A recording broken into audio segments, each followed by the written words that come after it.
Thank you, Minister. Senator Storer. Thank you, Chair. This amendment appears to emerge from the public concern surrounding the big banks uncovered by the Royal Commission.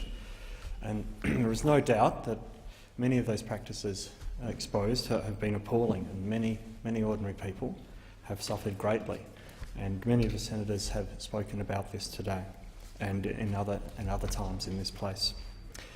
But I have made it clear that I regarded consideration of the company tax cuts to be distinct and separate from the behaviour of the big banks, and I said so much to the government and publicly in April when I posed the consideration in March of the initial legislation.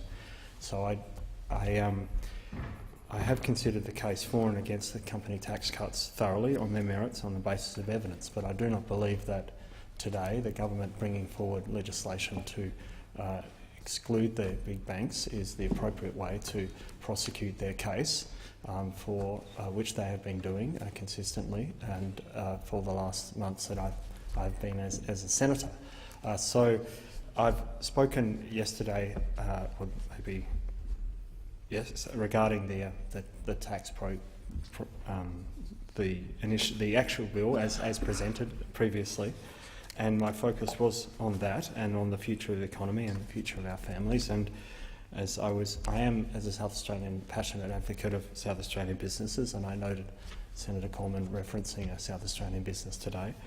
And I do note that business is the backbone of the economy, and I will do all that I can to encourage business growth and prosperity. But my review of the evidence to date of the tax cuts as legislated already, from what I have found, is that they have not delivered the changes in employment and wages as indicated by the modelling provided to me by Treasury and other sources, upon which this legislation was based. So I have consistently noted that I found the legislation too narrowly based and the benefits too small to outweigh the costs, which, whilst now reduced from $36 billion to perhaps $7.9 billion less, are still very considerable in terms of the future need for funds to tackle the budget deficit and growing government debt, and also the services that Australian people wish to have, and also with reference to the intergenerational reports that indicate a further need and growing need for particularly in aged care and retirement as the populace grows older.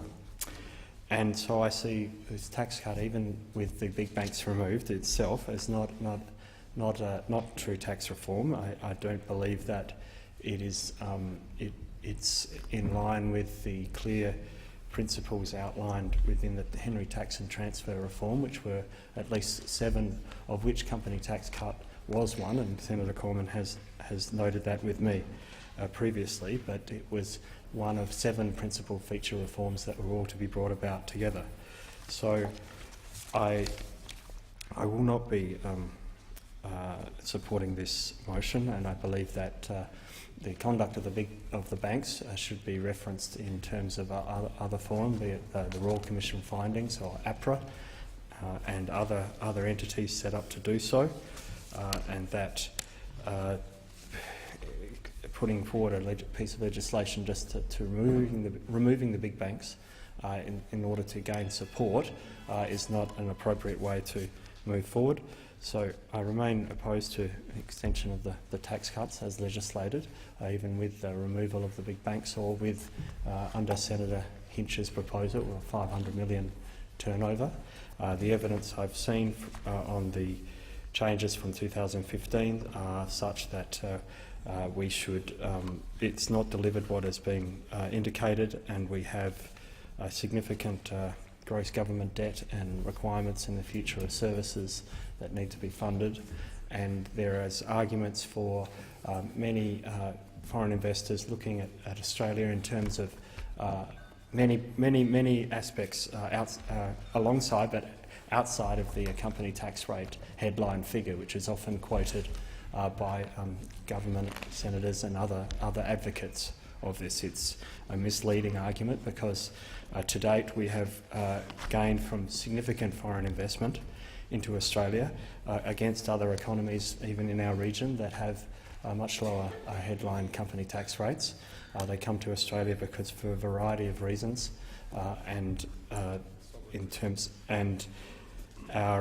so to indicate that there's going to be a massive problem in compared to the headline company tax rates of other countries, and then they choosing not to invest in our countries is slightly misleading. So in summary, I considered the case for and against these company tax cuts thoughtfully on their merits and on the basis of evidence, and I remain opposed to any extension of the tax cuts as legislated, even with the changes made today. Thank you. Thank you, Senator Storer. Senator